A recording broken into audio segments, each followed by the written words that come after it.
시편 57편 1절에서 11절까지 말씀 우리 한 절씩 교독하시고 마지막 11절 함께 교독하겠습니다. 1절입니다. 하나님이여 내게 은혜를 베푸소서. 내게 은혜를 베푸소서. 내 영혼이 주께로 피하되 주의 날개 그늘 아래에서 이 재앙들이 지나기까지 피하리이다.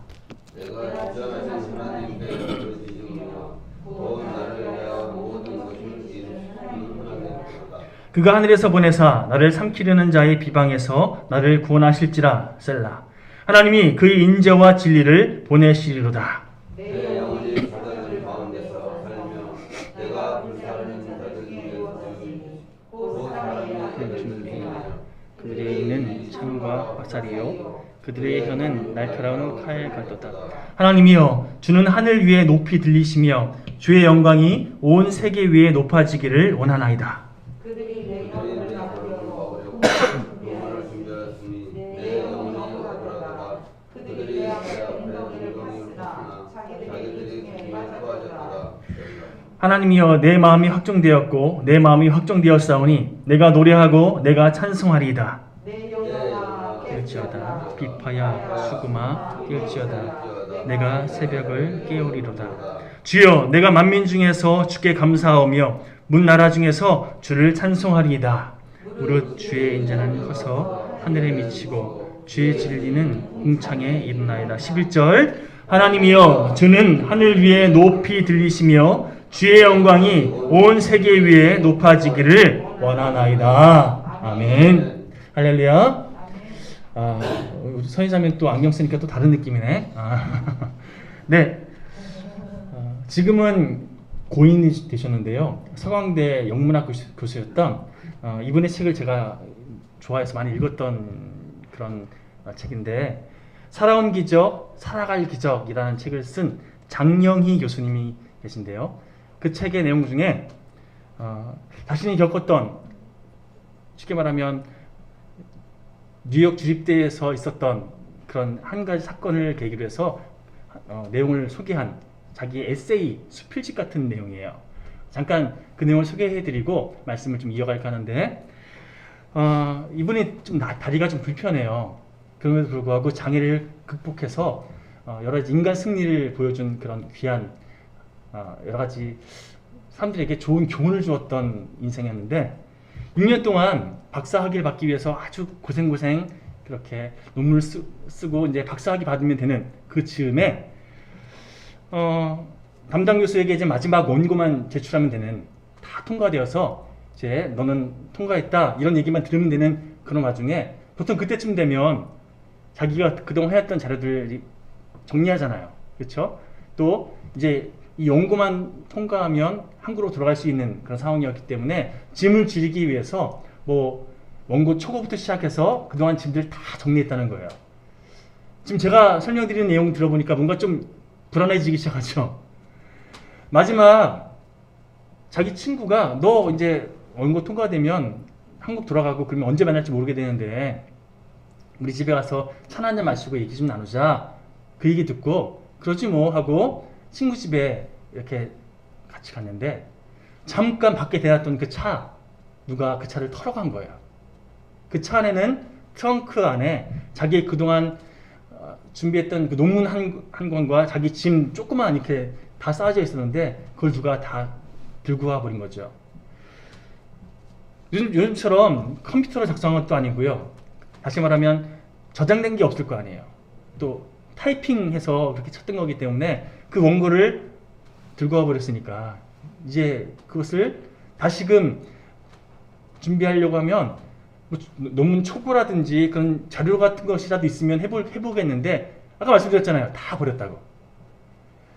이분이 어찌나 실망감이 크든지 6년 동안의 그동안 고생들이 다 날아가 버린 거잖아요. 식음을 전폐하고 기숙사 방에 처박혀서 뭐 이렇게 커튼 치고 이불 침대에 누워가지고 완전히 그냥 폐인처럼 지냈다는 거예요. 야, 그동안 고생했는데 지금 뭐지? 뭐 이런 마음, 이 낭망이 이 장영희 전 교수님의 마음을 확 사로잡아서 완전히 시간을 그렇게 완전히 허비하는 며칠을 보냈다는 거죠. 그러다가 한 5일 정도 지났을까요? 창문에서 이렇게 커튼 친 사이로 빛이 쫙 이렇게 들어오는 걸 보면서 문득 그런 생각이 들었대요. 며칠 동안 시금전폐한 나의 초췌한 모습은 어떤 모습일까? 그래서 거울로 자기 모습을 이렇게 확인하려고 거울 앞에 서봤는데 그 앞에선 자신에게 문득 이런 마음이 전달됐다는 거죠. 괜찮아. 다시 시작하면 돼. 다시 시작할 수 있어. 기껏해야 논문일 뿐인데 뭐. 아직 살아있잖아. 포기하지 말자. 이런 마음. 이게 자기가 스스로 되는 게 아니라 자기도 모르게 그런 마음이 확 자기를 사로잡았다는 거예요. 그 내면의 목소리를 듣고 털고 일어나서 교수님을 찾아뵀다는 거죠. 다시 시작해야 되니까 다시 도움받기 위해서 담당 교수를 찾아갔는데 담당 교수가 그동안의 장영희 교수의 그동안 삶의 모습을 보면서 너 포기하지 않고 다시 일어날 줄 알았다고, 너 무너지지 않을 줄 알았다고 이렇게 격려하면서 막 너무 힘든 시간 보내고 막 울고 그러면서 렌즈를 다 잃어버렸는데 너 다시 시작하려면 렌즈 필요하지? 그 렌즈 사 하면서 $100를 이렇게 지갑에 꺼내줬다는 거죠. 그렇게 새로운 결단, 새로운 다짐으로 논문을 다시 쓰기 시작했고 1년이나 걸렸대요. 뭐 그렇게 시간 안 보내도 되는 1년의 시간을 그렇게 허비하고 나서 더 1년이나 고생하고 나서 논문이 완성된 다음에 보통 논문 완성된 이게 논문 촉구에 맨 앞에 페이지에 헌사라고 해서요 감사의 글을 쓰거든요. 여기에 이렇게 썼다는 거죠. 내게 생명을 주신 사랑하는 나의 부모님께 이 논문을 바칩니다. 뭐 대부분 이렇게 써요. 그리고 내 논문 원고를 훔쳐가서 내게 삶에서 가장 중요한 교훈, 다시 시작하는 법을 가르쳐준 도둑에게 감사합니다 라고 썼다는 거예요. 이 쉽지 않은 거잖아요. 그죠? 그렇게 자신의 경험을 그 책에 기록하면서 소개하면서 마지막에 이렇게 마무리를 짓습니다. 누군가 실패하고 좌절을 해서 그렇게 슬퍼하는 사람 내가 만나게 되면 도둑에게 헌정한 나의 논문을 보여주면서 인생은 짧지만 다시 시작하는 법을 배우기 위해서 최소한 1년은 충분히 투자할 가치가 있습니다 라고 말해주고 싶습니다 라고 기록하고 있어요. 우리는 그렇게 생각하잖아요. 예를 들어 군대 간 친구들 2년 동안 시간을 허비한다고, 그렇죠? 아깝다 그러잖아요.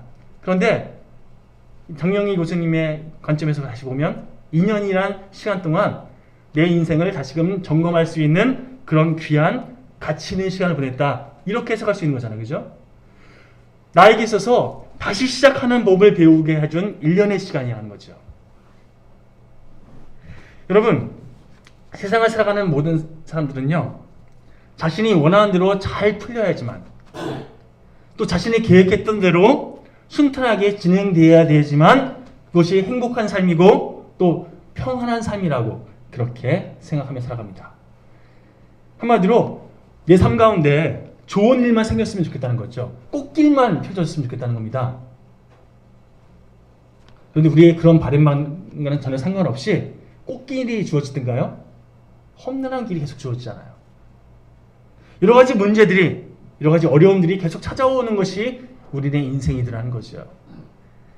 평안을 소망하는 우리의 바람과는 전혀 상관없이 삶 가운데 문제가 없는 사람은 아무도 없다라고 말할 정도로 그게 우리의 현실이라는 거죠. 중요한 것은 우리가 경험하는 그 문제들, 그 어려움들에 대해서 이것을 해석하는 방식이 세 가지로 분류할 수 있는데, 첫 번째로 사건 중심으로 그 여러 상황들을, 환경들을 바라보는 유형이 있습니다.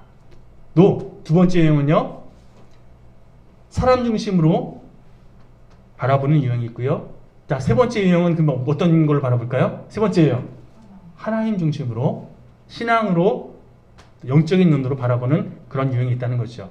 하나씩 지금 살펴보면요, 사건 중심으로 바라보는 유형들은 자신에게 벌어진 그 사건, 그 일 자체에 집중합니다. 그래서 이 일이 나에게 왜 일어났지? 감정적으로 그 일에 반응해요.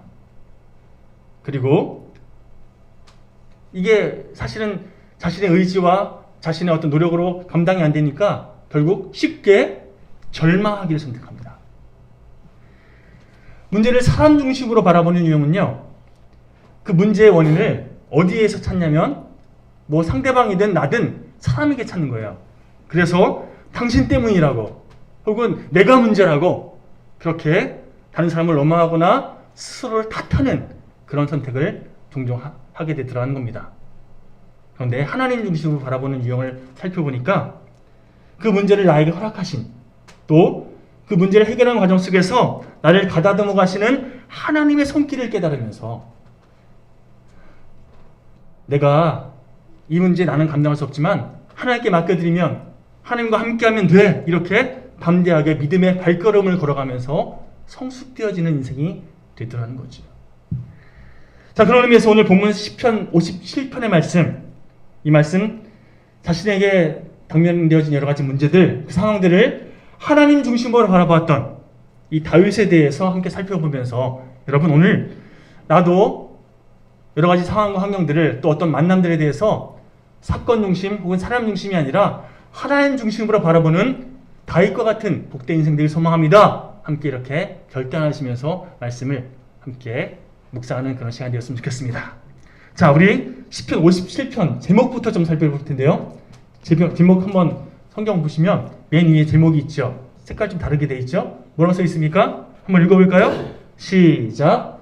다윗의 믹담시, 인도자를 따라 엘다스에 맞춘 노래. 다윗이 사울을 피하여 굴에 있을 때에, 이게 어떤 상황 속에서 어떤 내용으로 쓴 시인지를 소개하는 제목이에요. 표제라 그러죠. 자, 첫 번째 믹담이라는 단어는요, 죄를 덮어버리는 속죄의 찬송가라는 뜻이 있습니다. 속죄하는 그런 찬양이라는 거죠. 자, 그리고 인도자를 따라 엘다스에 맞춘 노래. 이 엘다스에는요, 영어 성경 보니까 do not destroy, 나를 멸하지 마소서라는 뜻이에요. 한마디로 나를 멸하지 마소서라는 곡에 맞추어 인도자의 지위, 인도자의 그런 인도에 따라서 부른 노래, 이런 뜻이 있는 거예요. 언제 이 찬양을 불렀다고요? 이 시가 언제 고백됐다고요? 다윗이 사울을 피해서 굴에 있을 때. 자, 그렇다면 단어 하나하나 의미를 다시금 잘 끄집어내서 이걸 의역해 보겠습니다. 다윗이 부른 속죄의 찬송가. 사울을 피해 굴에 피신해 있을 때 하나님을 의지함으로 멸하지 마소서라고 고백한 노래. 이게 오늘 시편 57편의 표제예요. 자신이 처한 상황을 바라보면서 지금 사울왕에게 쫓겨서 곧 죽을 수 있는 그런 상황 속에서 절망하고 좌절하는 것이 아니라 그동안 자신이 지은 죄를 회개하면서 속죄하면서 하나님께 나를 멸하지 마소서, 하나님 나를 건져주십시오 라고 간구하는 그런 고백을 했던 시다라는 소개인 거예요. 자, 오늘 제목을 통해 알 수 있는 것처럼 다윗 혼자만 이런 고백하고 끝낸 게 아니에요. 다윗 혼자만 하나님 나를 멸하지 마십시오 그렇게 간구하고 끝낸 게 아니라, 자, 인도자를 따라 다윗이 이런 고백하고 나서 자기 혼자만 고백하고 끝낸 것이 아니라 자기와 함께 동행하고 있는 자신의 동행들, 자신의 무리들에게 같이 고백하게끔 인도했다는 거예요. 같이 고백하게끔 그렇게 권면했다는 거죠. 그래서 영적으로 다윗이 나만 하나님 잘 믿고 끝나는 것을 그친 것이 아니라 다른 사람들도 함께 고백할 수 있도록 이끌었다. 이게 시편 57편의 내용이에요. 여러분, 이런 영적인 영향력이 우리에게도 있어야 되지 않겠습니까? 나만 잘 믿으면 되지가 아니라 나의 그런 하나님을 향한 열정이, 하나님을 향한 믿음이, 순종이 다른 사람들에게 흘러갈 수 있도록 그렇게 쓰임받는 우리 영일교회 복된 교우들 되시기를 간절히 축원합니다. 자, 하나님 중심으로 세상을 바라보는 믿음의 사람 되기 위해서 우리가 필요한 것, 첫 번째, 하나님을 온전히 의지하는 인생이 되어야 됩니다. 자, 제가 온전이라는 단어에 색깔을 좀 집어넣었죠. 하나님을 의지하는 거 다 합니다. 여러분, 구원의 은총을 입은 하나님 믿는 우리들은요, 하나님을 의지해요. 여기 중에 하나님 의지하지 않는 사람 아무도 없어요. 그런데 여기서 온전이라는 단어가 딱 들어가면 이게 좀 정말 그런가? 라는 스스로의 질문이 좀 생기는 거죠. 내가 하나님을 온전히 의지하고 있나? 온전히 하나님을 의지하고 있나?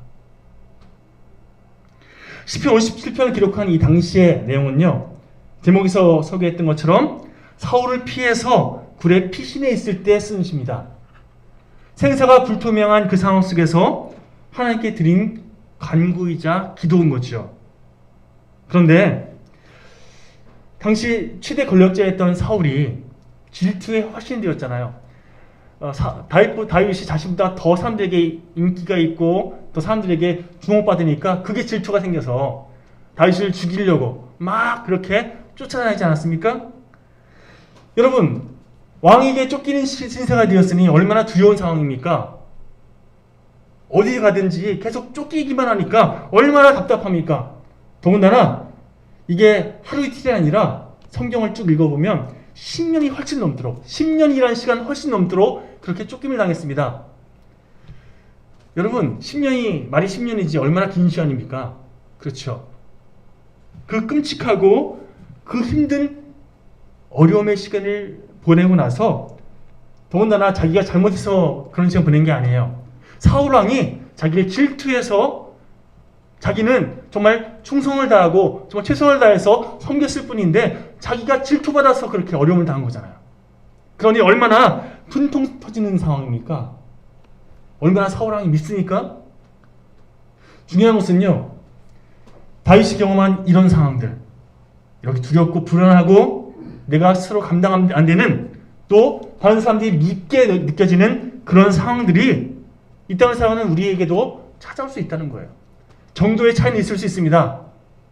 상황적으로 좀 다를 수 있어요. 그런데 우리에게도 누군가 미워지고 불편해지고 또 내가 감당하기 힘든 그런 어려움이 찾아오기 마련이라는 겁니다. 이 땅을 살아가는 모든 인생은요, 누구나 다 열의 없이 다윗이 경험했던 이 고통의 동굴의 경험을 하게 돼 있다는 겁니다. 그리고 지금 당장 지금은 그 동굴에서 지금 나와 있어요. 지금은 좀 살만해요. 이렇게 생각하는 그런 시간을 보내고 있다 할지라도 또 언제 그 동굴로, 또 다른 동굴로 들어가게 될 수 있는 것이 우리의 인생이라는 거예요. 그렇지 않습니까? 정말 그런 일이 벌어지지 않았으면 좋겠다라고 생각되는 그런 상황들, 그런 환경들, 그런 만남들, 앞서 소개해드렸던 고 장영희 교수님처럼 그동안 일어났던 그 모든 것들이 순식간에 다 상실되는 그런 경험할 수도 있고요.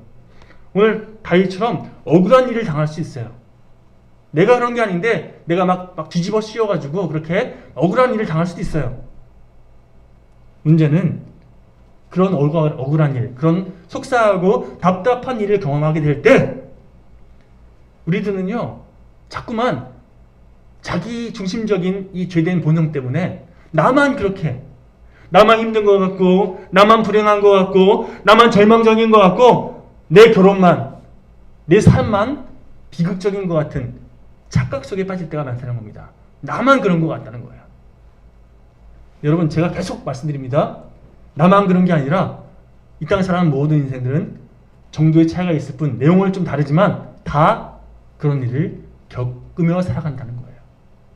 그렇다고 한다면 그런 일들을 내가 경험했을 때 아까 얘기했던 것처럼 사건 중심으로 혹은 사람 중심으로 해석하고 반응하는 것이 아니라 하나님 뜻 안에서 믿음으로 해석할 수 있는 능력, 또 그것을 믿음으로 감당할 수 있는 그런 인생이 된다면 우리의 삶이 달라지지 않겠습니까? 자, 다윗과 같이 혹은 고 장영희 교수님처럼 인생을 살아가면서 음침한 동굴에 갇히게 되는, 머물러야 되는 그런 시기가 다 우리에게 찾아오기 마련인데, 그럴 때 왜 나만 겪는 고난이냐고 그렇게 원망하는 것이 아니라, 불평하는 것이 아니라, 하나님의 뜻이 무엇인지 깨닫기 원합니다. 이 상황들을 잘 감당할 수 있는 힘과 능력 주십시오라고 기도하게 선택할 때 여러분, 저 여러분들이 정말 복된 은혜를 누리는 것은 물론이고 또 다른 어려움 속에 있는 사람들을 도와줄 수 있는 하나님의 도구로 쓰임받게 될 줄 믿습니다. 한 가지 짚고 넘어갈 것은요, 우리 그런 얘기 많이 듣잖아요. 고난이 유익이라고. 그렇게 생각하십니까? 고난이 유익이라고 생각하십니까? 고난받아서 그 고난 잘 극복하면 고난이 유익되는 거 맞아요. 그들은 고난 때문에 기사회생이 안 되는, 한마디로 완전히 와르르 무너져서 고난 때문에 완전히 절망에 소용돌이에 파묻혀버리는 그런 분들도 간혹 보게 되더라는 거예요. 한마디로 고난이 다 유익은 아니라는 겁니다. 그렇다면 고난이 유익이 되기 위해서 필요한 것이 있는데 뭘까요? 처절한 대가시부리, 그리고 삶의 몸부림이 있을 때에 그런 과정 속에서 깨닫고 배우고 성숙되어지는 가다듬이 우리 생명 가운데 찾아오기 마련이라는 거죠. 고난 그 자체가 자동적으로 우리에게 유익을 가져다 주지는 않더라는 겁니다. 그것을 어떻게 해석하고 반응하는지에 따라서 고난이 유익이 될 수도 있고 고난이 말 그대로 고난으로 끝일 수도 있다는 거죠. 자, 고난이 유익이 되기 위해서 필요한 것이 무엇인가? 오늘 본문에 소개되고 있는 다윗의 고백을 통해서 그 답을 얻을 수 있습니다. 우리 시편 57편의 다윗의 고백을 좀 주의 깊게 살펴볼 텐데요.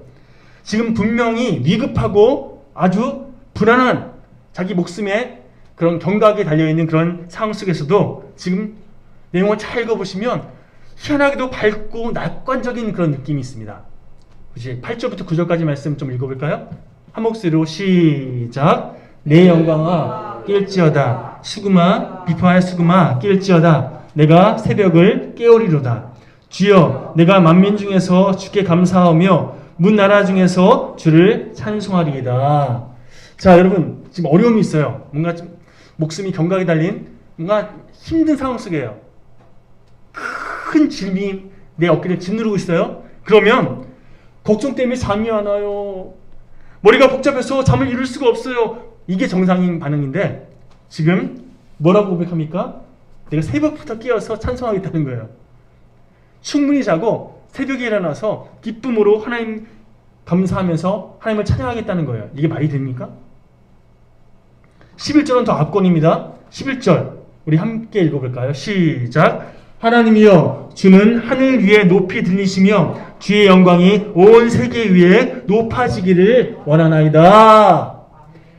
지금 절대절명의 그 위기 속에서 인생의 둠 속에 갇혀있는 그 답답함 속에 있는 이 다윗이 희망적이고 낙관하면서 아주 감사하면서 하나님께 영광 돌리고 있어요. 도대체 현실의 어려움, 그 절망 같은 아픔 속에서도 굴복하지 않는 이 강한 힘은 어디에서 기인되는가? 한마디로 요약하면요, 하나님을 온전히 믿고 있는 그런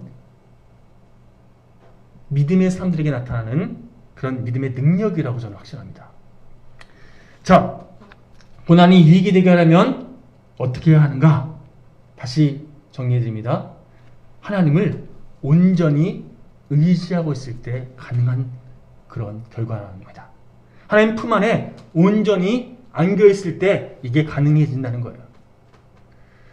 저희 막내 아이가 막 뭔가 무서워서 뭔가 힘들어서 막 울 때 제가 품 안에 꼭 안고 막 그렇게 보듬어 주면요, 처음에는 막 속상해서 막 울다가 아빠 품 안에 안겨서 혹은 엄마 품 안에 안겨서 그렇게 안아주는 그 사랑을 느끼고 진정이 되는 것을 보게 돼요. 우리 부모님들 자녀들 키울 때 그런 경험 많이 하셨잖아요. 그렇죠? 상황이 바뀐 게 아니에요. 그런데 엄마가 아빠가 안아준 것으로 인해서 그것이 그냥 평안해지는 그런 아이의 모습을 보게 되더라는 거죠. 똑같습니다. 환경이 바뀌고 상황이 바뀌어서 우리가 평안해지는 게 아니에요. 하나님 품 안에 온전히 안겨 있으면 우리 안에 하나님 주신 평안이 찾아오게 돼 있다는 겁니다. 여러분, 지금 다윗이 아무런 갈등 없이 아무런 생각 없이 감사합니다 라고 고백하는 게 아닙니다. 자, 지금 다윗이 어떤 상황인지 4절부터 제가 봉독해 드릴게요. 내 영혼이 사자들 가운데서 살며 내가 불사르는 자들 중에 누웠으니 곧 사람의 아들들 중에라. 그들의 이는 창과 화살이요 그들의 혀는 날카로운 칼 같도다. 지금 나를 유혹하는 그런 사람들이 있다는 거예요.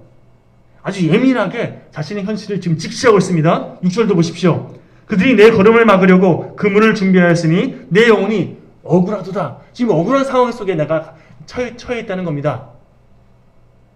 자신의 상황을 생각하면 생각할수록 아주 억울한 그런 상황이라는 거예요. 내가 지금 뭘 잘못했는데 내가 골리앗을 처단하고 사울왕에게 아주 최선을 다해서 충성을 다했는데 그 은혜, 그 충성, 그 노력 다 없이 하고 지금 왜 나를 죽이지 못해서 이 단달인 거지? 너무나 화가 나는 상황이잖아요. 마음속에 분노가 치솟고 너무나 마음이 답답한 그런 다윗의 심정이 고스란히 녹아져 있습니다. 그런데 이렇게 자기를 힘들게 하는 그 상황들을, 그 환경들을 분노로, 미움으로, 답답함으로 그렇게 계속해서 해석하고 반응하는 것이 아니라 여러분 그 자아의 소리를 믿음으로 짓누르고 다만 하나님께 맡겨드리길 선택했다는 거예요. 내 인간적인 시각으로 바라보면 속상하고 답답하지만 그런 하나님께 맡겨드립니다. 하나님만 의지합니다. 라고 사람을 원망하지 아니하고 환경을 탓하지 아니하고 하나님께 맡겨드리길 선택했더니 그 결과 정말 진심으로 고백되어지는 하나님을 향한 찬양이, 감사의 고백이 흘러나오게 되더라는 거죠. 여러분, 다윗은요 광야에서 하나님을 더욱더 깊이 있게 만났습니다. 하나님의 보호하심, 하나님의 능력을 순간순간 경험하면서 자신의 감정을 내려놓고 하나님을 온전히 의지하는 훈련을 받았습니다. 그리고 그런 훈련이 결국에는 그가 왕이 되었음에도 불구하고 계속해서 하나님만 의지하는 그런 인생의 모습으로 가다듬는 그런 귀한 과정이 되었던 거죠. 여러분, 광야는요 한마디로 고립의 상징입니다. 단절을 의미하는 그런 장소입니다. 그래서 인간적인 시각으로는 내가 동굴에 갇혀 있다, 광야에 그렇게 내몰려 있다, 이렇게 우리가 이야기할 때 외롭고 쓸쓸하고 답답하고 힘든 상황 속에 처해 있다라고 해석하는데, 그러나 영의 눈을 다시금 들어서 그 상황을 분별해 보면요, 내가 그동안 의지했던 것들 내가 다 내려놓을 수 있는, 다시 말해서 내 능력, 내 환경, 나에게 도움이 됐다고 생각했던 그 사람들, 내가 그 모든 것들이 다 부질없는 것이구나, 이것을 깨닫게 되는 자리입니다. 사람을 의지했던, 능력을 의지했던, 주변 환경을 의지했던 그런 나의 생각들 다 내려놓고 뭐만 의지하게 돼 있어요? 하나님만 의지할 수 있는 그런 장소, 그런 상황. 철저히 하나님만 온전히 의지할 수 있도록 인도하시는 그런 과정. 이것이 광야 학교로 우리를 인도하시는 하나님의 뜻인 줄 믿습니다. 여러분, 결국 하나님께서 내 삶의 주관자이심 깨닫고 그 하나님께 나의 모든 것을 맡기기를 선택했던 다윗, 시편 1절과 2절을 통해서 이렇게 고백합니다. 우리 한 목소리로 읽어볼까요? 시작.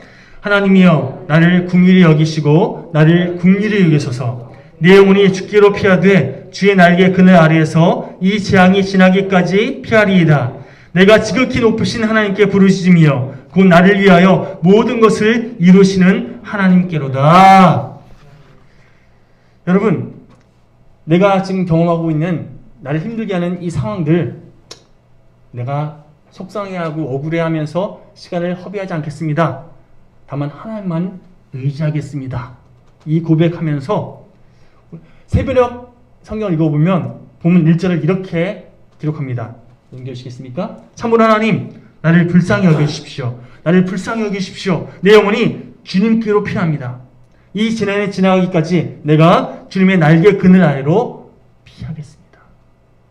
오직 주님 품 안에 거하기를 선택하겠습니다. 라고 고백하면서 정말 그렇게 하나님께 나의 모든 것을 맡겨드릴 선택했더니 감사가, 기쁨이, 영광이 고백되어지더라는 겁니다. 여러분, 어떤 상황 속에서도 사람이 아니라, 상황이 아니라, 환경이 아니라 하나님을 바라볼 수 있는 저희 모두가 되었으면 좋겠습니다. 그리고 인간적인, 감정적인 그런 선택과 그런 여러 가지 해석이 아니라 하나님께서 나에게 이것을 왜 허락하셨는지 믿음의 바른 해석으로, 믿음의 바른 결정으로 우리 삶을 아름답게 감당해내는 우리 모두가 되길 주님의 간절히 축원합니다. 자, 더불어 두 번째, 동굴의 상황을, 다시 말해서 주어진 상황을 믿음의 눈을 들어서 재인식하는 우리가 되었으면 좋겠습니다. 자, 믿음은요, 따라해 보시겠습니까? 해석의 능력이다. 믿음은요, 해석하는 능력이에요. 똑같은 일을 아까 계속 제가 강조하고 또 강조하는 것처럼 인간적인, 또한 세상적인, 감정적인 그런 관점으로 해석하는 것이 아니라 하나님의 시각으로 해석하는 능력, 이것이 믿음이에요. 여러분, 앞서 제목에서 살펴봤던 것처럼 시편 57편 우리 함께 봉독한 이 본문 말씀은요, 다윗이 사울을 피해서 굴에 있을 때 지어진 시다 라고 그렇게 소개됩니다. 이 굴이 어떤 굴인지 성경에는 기록되어 있지 않습니다.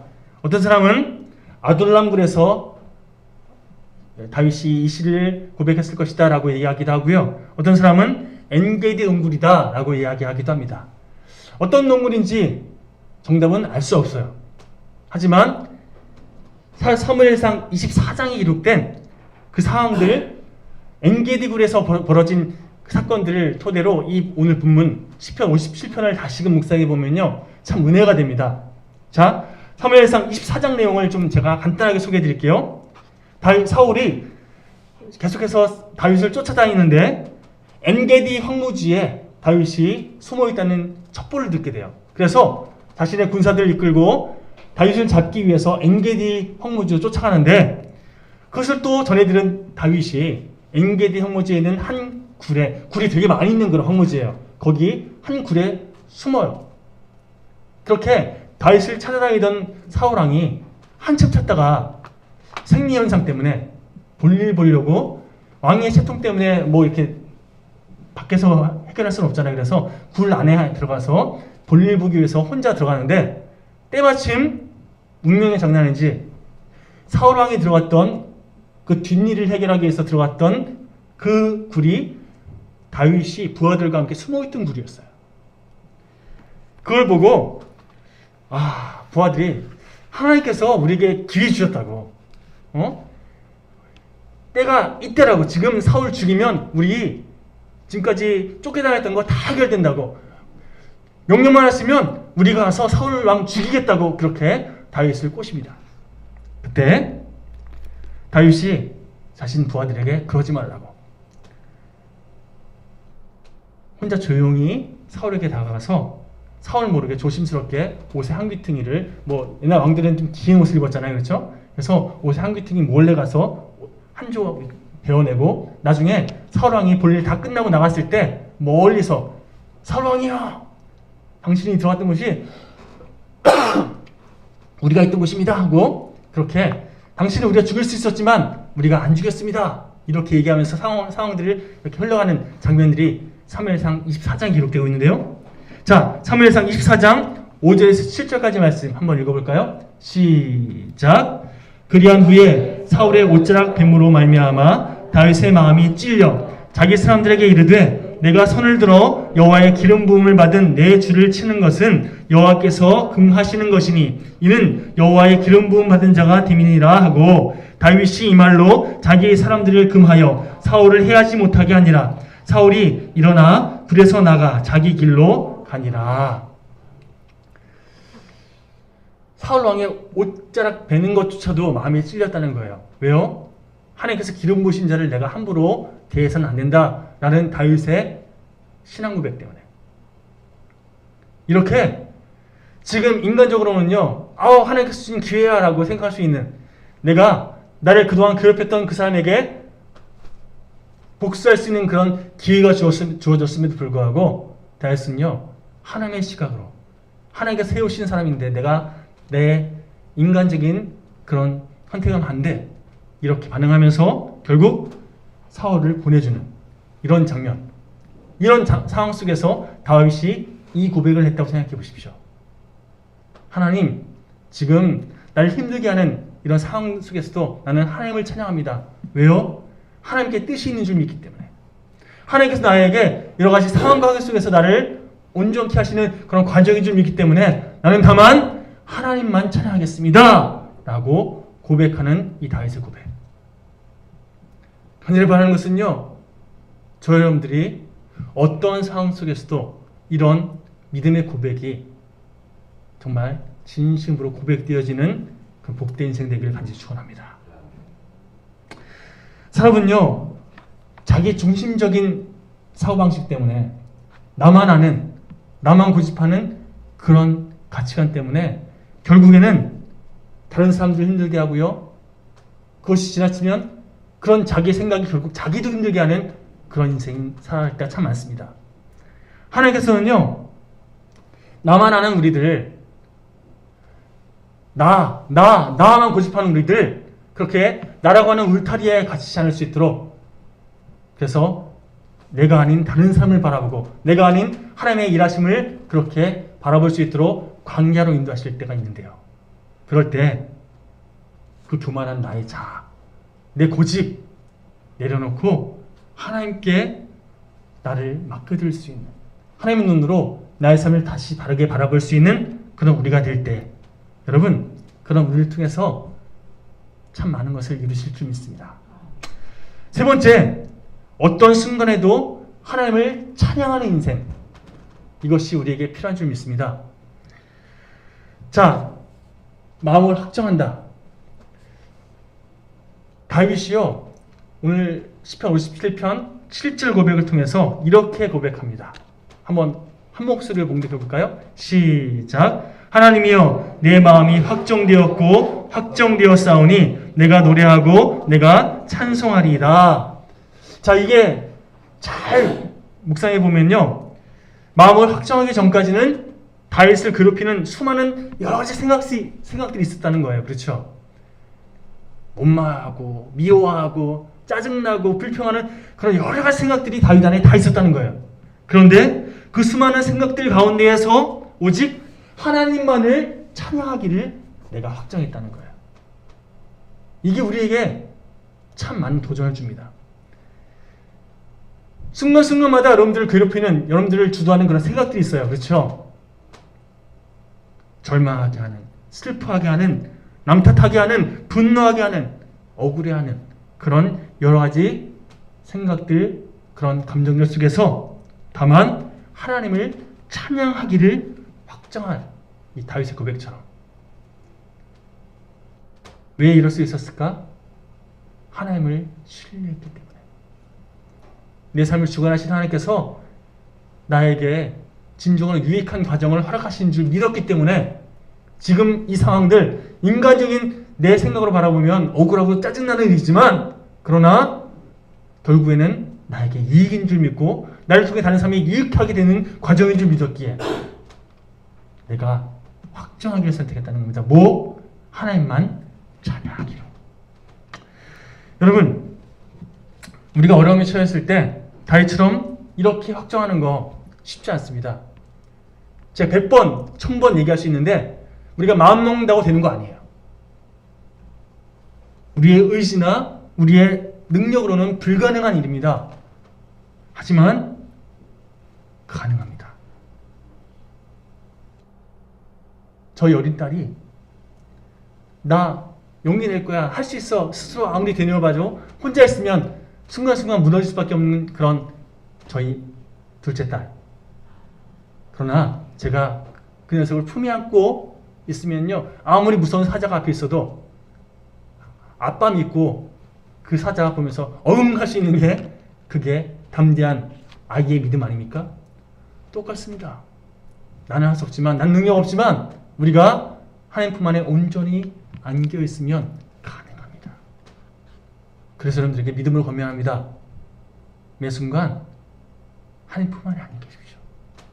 하나님과 동행하십시오. 하나님 손을 붙잡고 나아가십시오. 담대히 하나님을 의지하며 나가십시오. 십자가 보혈 능력 의지해서 하나님 내 생각으로 가능하지 않을 수 있도록 도와주시옵소서 간구하며 나가십시오. 그럴 때 하나님께서 힘과 능력을 허락하실 줄 믿습니다. 우리 이 찬양 함께 고백할 텐데요. 우리가 어떤 어려움이 그렇게 우리에게 찾아온다 할지라도 곰팡이 바라보면서 나를 짓누르는 그런 환경적 요인 바라보면서 막 짜증내는 힘들어하는 그런 선택이 아니라 자, 나와 함께 하시는 이 모든 걸 주관하고 계시는 이 모든 걸 나에게 허락하신 하나님을 신뢰하면서 내 마음을 확장하겠습니다. 결단할 수 있는 그런 고백, 이 찬양 함께 고백하시면서 우리 그 고백 주님께 올려드리는 그런 시간이 되었으면 좋겠습니다. 모든 상황 속에서 주를 찬양할지라.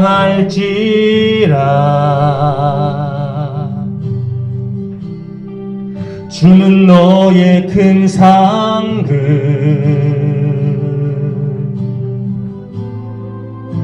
큰 도움이시라.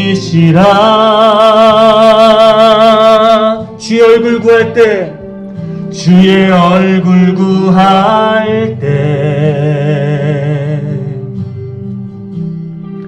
주의 영을 부사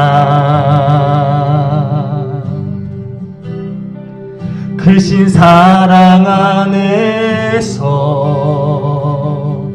주를 보게 하소서, 주를 보게 하소서. 오늘 시편 57편 7절의 고백입니다. 내 영혼이 확정되고 확정되어 싸우니 믿음의 눈 들어 주를 바라봅니다. 내 영혼이 확정되고 확정되어 싸우니 믿음의 눈 들어 주를 바라봅니다. 우리 함께 기도하기 원합니다.